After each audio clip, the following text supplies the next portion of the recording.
E olha só, gente, conforme eu falava para vocês, tem novidade, tá? No que se refere à saúde e aos padrões aí de medições internacionais, porque 56 especialistas de todo o mundo estão propondo uma reformulação no diagnóstico da obesidade. A definição de obesidade não deve mais depender somente do índice de massa corporal, o chamado e famoso, né, IMC, como acontece hoje.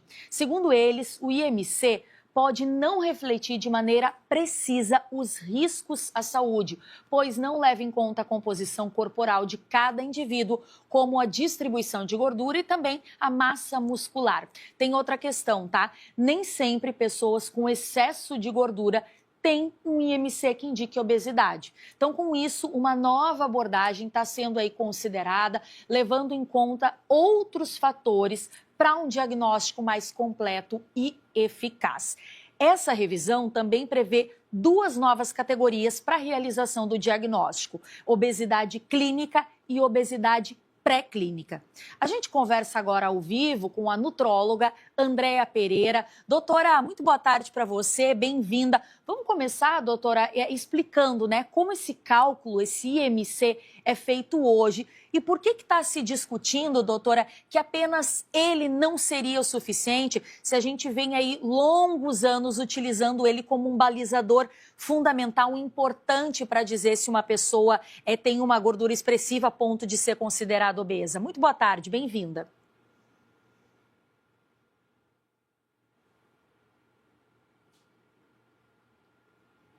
Opa, estava desligado. Então, boa tarde, tá? Queria agradecer o convite. Então, o IMC, ele é o índice de massa corporal. Como que eu calculo o índice de massa corporal?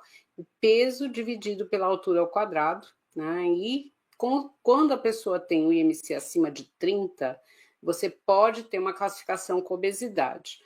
Então, ele é um índice muito prático para ser realizado no dia a dia, para você fazer estudos, porém, ele não leva em consideração a composição corporal da pessoa. Então, se eu pegar, por exemplo, um atleta, um fisiculturista, muitas vezes ele tem um índice maior que 30, mas ele não tem obesidade, porque ele tem excesso de músculo, não excesso de gordura.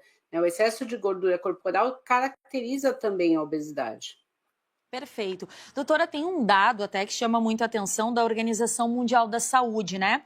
Que diz que atualmente mais de 1 bilhão de pessoas são consideradas obesas no mundo todo. Você acredita, doutora, que com esse novo cálculo, quer dizer, levando também, e não usando apenas o IMC para definir se uma pessoa é obesa, a gente deve ter uma revisão, uma atualização nesse número? Se sim, eu lhe pergunto, seria uma revisão talvez para cima, ou seja, mais pessoas sendo diagnosticadas como obesas, ou uma revisão para baixo? Olha, eu acredito, primeiro, né, a gente ainda não tem isso estabelecido como um diagnóstico de obesidade que vai ser feito no mundo inteiro, porque a gente tem alguns problemas com ele. Vamos pegar aqui o Brasil. Para eu utilizar, né, essa avaliação da composição corporal, eu tenho que ter algum método para avaliar a composição corporal. Então, se a gente pegar o SUS hoje, a gente não tem métodos de avaliação de composição corporal em todos os serviços do SUS. Então, já há algum parâmetro que sai fora, né, dessa classificação. Isso acontece em outros lugares do mundo também. Então, ela é muito bem-vinda. Eu acho que para onde você tem uma estrutura, e principalmente aqui na saúde suplementar, no atendimento particular, a gente consegue aplicá-la, a gente já faz isso, né? Até eu falei, é nova, mas não tão nova, né? Para quem trabalha com obesidade, isso já é feito. Você faz essa avaliação de composição corporal. E aí a gente não sabe se isso vai cair o número de pessoas com obesidade ou se vai aumentar, né? Deve ficar mais ou menos equilibrado. Acho que o grande índice, assim, o grande enfoque que a gente tem que ter é que, infelizmente, a obesidade está aumentando no mundo inteiro. Então, no Brasil, hoje, a gente tem cerca de 26%, 27% de pessoas com obesidade, mas em 2035 há uma previsão de 41% da população. Então, realmente, você tem que ter um cuidado maior, uma avaliação melhor aí desses pacientes. Você falou, doutora, é importante mencionar essa questão do SUS, né? A gente sabe que muitas vezes esse padrão esse atendimento no particular, num serviço de atendimento médico particular, ele é muito diferente do que é oferecido de fato aos médicos para eles poderem utilizar nos pacientes via SUS, né?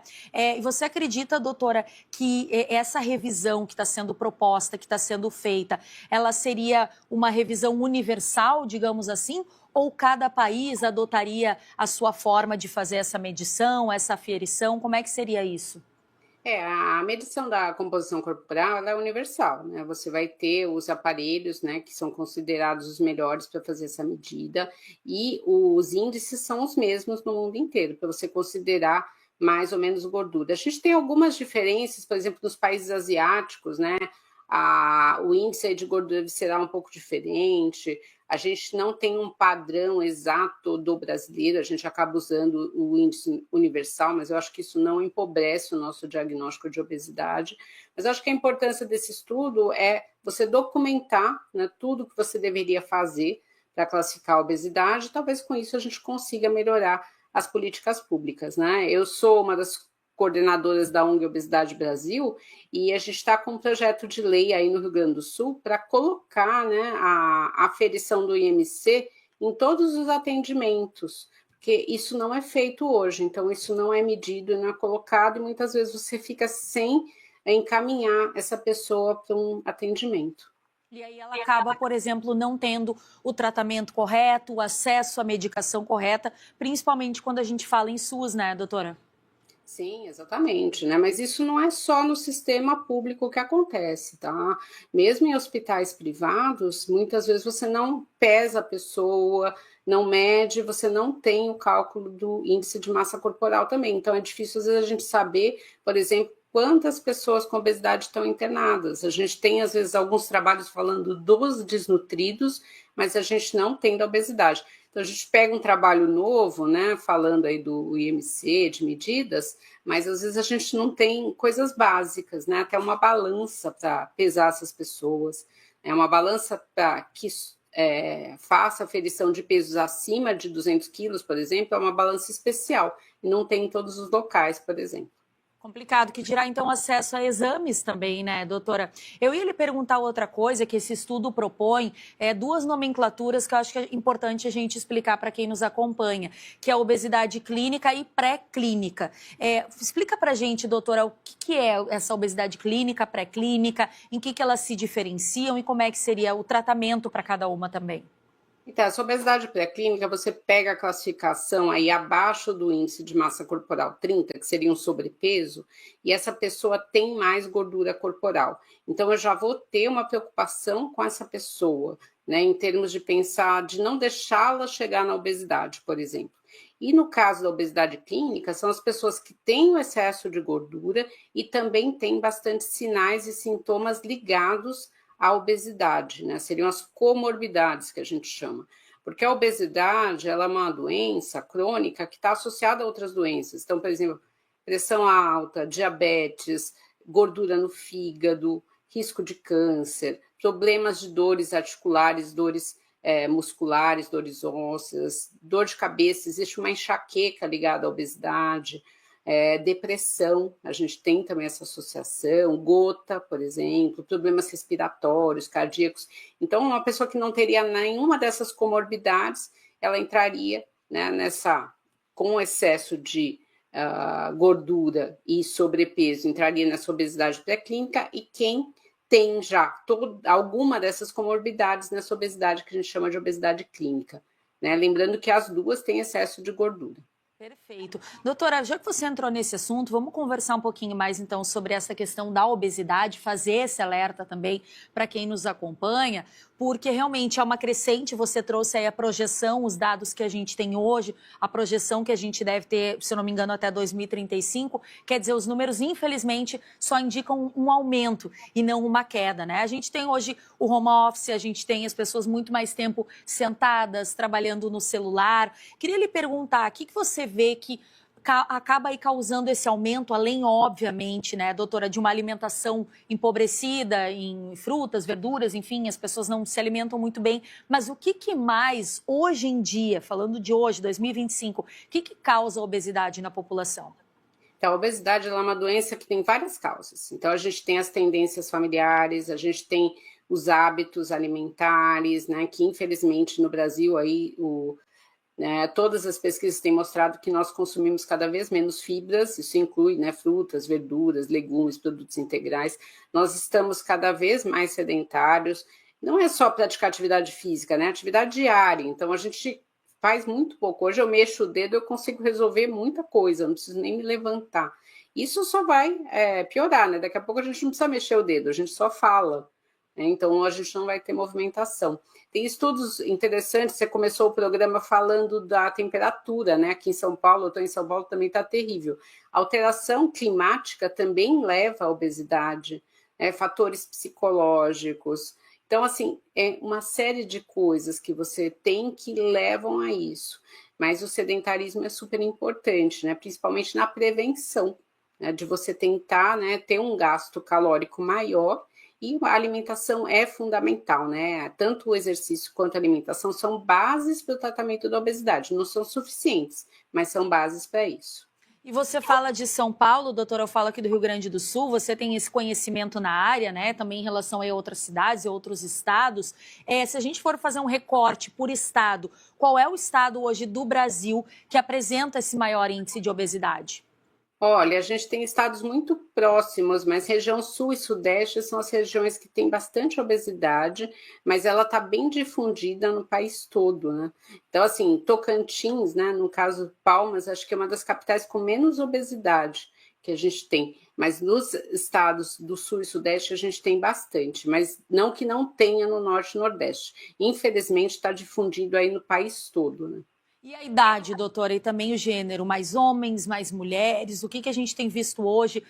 Eu tenho percebido também muitas crianças obesas, né? Crianças ali na faixa dos 4, 5 anos, crianças já realmente com sobrepeso, né? Não é apenas aquela criança fofinha, é uma criança que sim, já apresenta um sobrepeso preocupante. Então, se a gente for falar de gênero e de idade também, qual é o recorte que a gente pode fazer?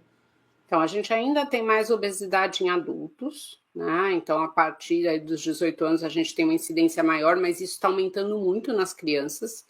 E aí, a criança que tem obesidade, ela tende a ter a obesidade na idade adulta. É mais comum nas mulheres, né? Hoje a gente tem cerca aí de 30%, né, das pessoas com obesidade sendo mulheres e os homens cerca de 23%, mas você tinha muito menos homens antigamente do que hoje. Então, esse número tem se aproximado. Talvez em 2035 a gente tenha a mesma proporção de homens e mulheres. Então, isso é muito importante. Antigamente, por exemplo, nós não tínhamos pessoas idosas, né, acima de 60 anos com obesidade. Hoje nós temos também.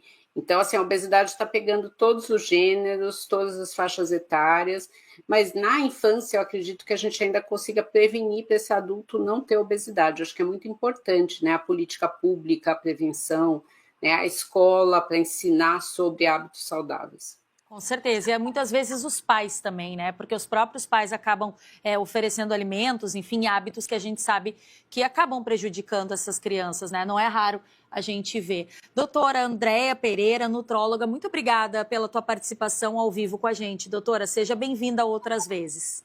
Agradeço muito. E eu queria mandar um beijo aí para minha família do Rio Grande do Sul, a família Pereira, que está em Canguçu, Pelotas, Venâncio Aires e Porto Alegre. Tá certo, tá dado o recado. Até mais, doutora. Obrigada, viu? Obrigada. Tchau, tchau. Tchau, tchau.